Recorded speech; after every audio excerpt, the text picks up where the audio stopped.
یعنی ئەگەر چاکەیەکت کرد بەرامبەر یەکێک چاوەڕێی پاداش مەکە لەو کەسە کە سوپاست کات و یاخود بە وێنەی ئەو چاکەیی کەوا تۆ کردوتە بەرامبەری ئەویش چاکرد لەگەڵا بکە. نا کە چاکەیەکت کرد بەرامبەر یەکێک تەواو چاوەڕوانی پاداشتەکەکە لە خوای گەورە.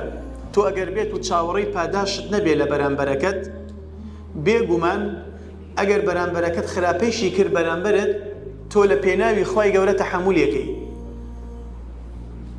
بۆیە دەڵێ چی؟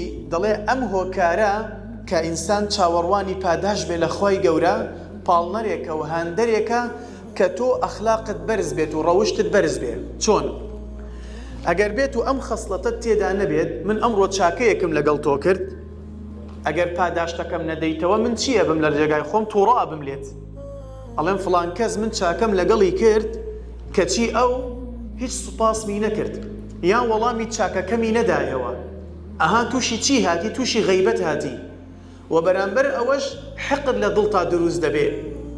بەڵام بە پێچاوانەوە ئەگەر تۆ چاکەکەت کرد و چاوەڕێی پاداشتت نەبوو، ئیتر کەسەکە خراپ بێت چاک بێت، تۆ چاوەڕوانی پاداش لە خوای گەورە دەکەی، ئەمە تۆ دەبیتە خاوەن ئەخلاقێکی بەرز، هیچ حقد و غەیبەتێک لە دڵتا دروست نابێت و تووشی غەیبەتیش نایە.